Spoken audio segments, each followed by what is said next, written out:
Hello, I'm Daniel Lance Wright. Annie's World 2, New Beginnings, is available now through Amazon.com, BarnesandNoble.com, and Sagewords Publishing Company. I hope you check it out. I'd like to read you an excerpt. Once Annie, Eva, and Bo climbed above the high water mark onto level ground, Eva whispered and pointed excitedly, "Look, it's a covey of quail. They ran beneath that cedar bush over there, you see?" "I do see them," said Bo. "But we have no trap, so what difference does it make?"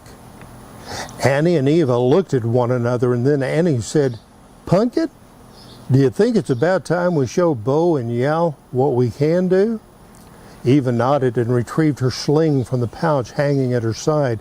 She found the perfect stone from those gathered earlier by the river. "What is it you can do?" he asked. "Watch and learn," Annie said. Annie let her bow slide off her shoulder. She knocked an arrow on the string and put 2 more arrows between her teeth. Bo scratched his head. "Are you going to try to shoot them on the ground?" Annie frowned as she pulled the 2 arrows from between her teeth. "Heck no! What fun would that be?" She looked at Eva. "Come on, let's flush them." She again clamped the spare arrow between her teeth and began to jog. "I'll have to see this before I'll believe it," Bo called out as the girls ran toward the low, dense cedar bush. "Then don't blink," Eva said, laughing. As the girls trotted, Eva placed the stone in the center pocket of the sling and began swinging it overhead. Annie raised her bow. The birds flushed in a fast, noisy, airborne retreat. Eva released first. The stone flew fast, hard, and straight. It caught one of the birds no more than 6 feet off the ground, and its wings retracted and fell. Before it hit the ground, Annie's first arrow hit one near Eva's. Both tumbled to the ground in rapid succession.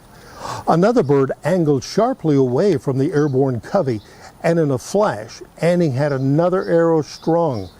She sighted down the shaft, ending at a razor-sharp tip, and swung the bow to lead the bird and released it. The bird hit the ground rolling.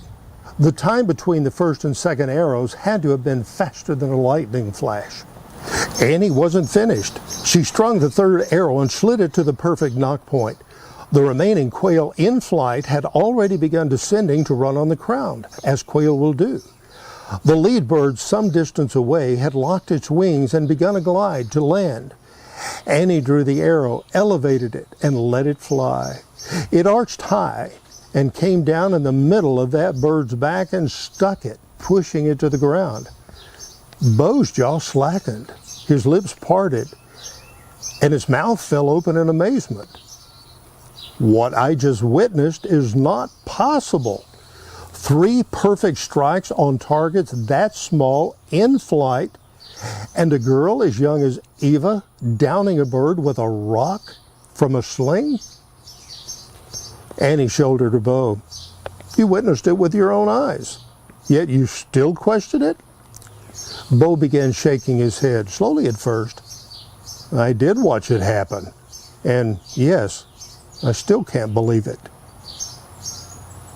Annie's World 2, New Beginnings, now available on Amazon.com, BarnesandNoble.com. Sure hope you subscribe. Thank you.